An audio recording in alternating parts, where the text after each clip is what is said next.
Hi friends, welcome back to my channel. ನಾನು 3-4 days ಆಯಿತು video ಹಾಕಿ. ಇವತ್ತು ವಿಡಿಯೋ ಮಾಡ್ತಾಯಿದ್ದೀನಿ. ಬೆಳಗ್ಗೆನೇ ಇದ್ದು ರಂಗೋಲಿ ಹಾಕಿ ನಾನು ಒಂದು ಮದುವೆಗೆ ಹೋಗಬೇಕಾಗಿತ್ತು. ಹೊಸಕೋಟೆಯಲ್ಲಿ ಮದುವೆಗೆ ಹೋಗ್ತೀನಿ. ಅಲ್ಲಿ ಯಾರು ಬಂದಿದ್ದಾರೆ ಅಂತ ನೋಡಿ. ಧ್ರುವನಾಥ ಸರ್ ಬಂದಿದ್ದಾರೆ.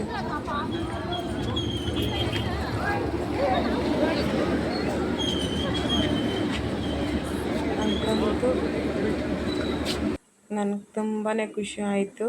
ಧ್ರುವನಾಥ ಸರ್ ನೋಡಿ ಫೋಟೋ ತೆಗಿಯೋಕ್ಕಾಗಿಲ್ಲ, ತುಂಬ ರಶ್ ಆಗಿಬಿಟ್ರು. ಹಂಗಾಗಿ ನಾನು ವೀಡಿಯೋ ಮಾಡ್ಕೊಂಡಿದ್ದೀನಿ. ಇನ್ನು ನಾವು ಫ್ಯಾಮಿಲಿ ಜೊತೆಲಿ ಎಲ್ಲ ಫೋಟೋಸು ವೀಡಿಯೋ ಮಾಡ್ಕೊತಾ ಇದ್ದೀರಿ. ಯಾರ್ದಪ್ಪ ಮದುವೆ ಅಂದರೆ ನಮ್ಮ ದೊಡ್ಡಪ್ಪ ಮೊಮ್ಮಗ ಅಳಿಯ ಆಗಬೇಕು ನನಗೆ. ಅವ್ರದ್ದು ಮದುವೆ ಹೊಸಕೋಟೆಯಲ್ಲಿ.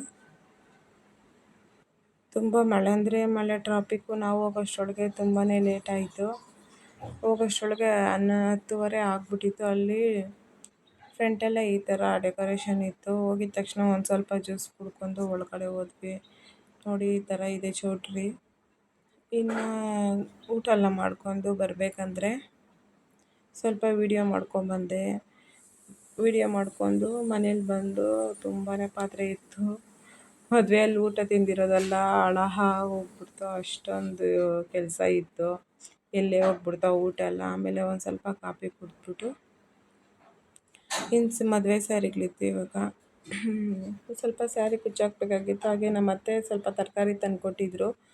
ಎಲ್ಲ ನೋಡಿ ಫ್ರಿಜ್ಜಲ್ಲಿ ಇಟ್ಕೊಳ್ಳೋಣ ಅಂದ್ಬಿಟ್ಟು ಎಲ್ಲ ಎತ್ತಿ ತೆಗಿತಾ ಇದ್ದೀನಿ. ಇವೆಲ್ಲ ಫ್ರೆಶ್ ತರಕಾರಿ, ಹಳ್ಳಿಯಿಂದ ಕಟ್ ಕಳಿಸಿರೋದು ನಮ್ಮ ಅತ್ತೆ. ಹಾಗಲಕಾಯಿ, ಬೆಂಡೆಕಾಯಿ, ಮೂಲಂಗಿ ಮತ್ತು ಹೀರೆಕಾಯಿ ತುಂಬಾ ಚೆನ್ನಾಗಿತ್ತು. ಮಾವಿನಕಾಯಿ ಎಲ್ಲನೂ ಫ್ರೆಶ್ ಆಗಿತ್ತು. ಸೊಪ್ಪು ಎಲ್ಲನೂ.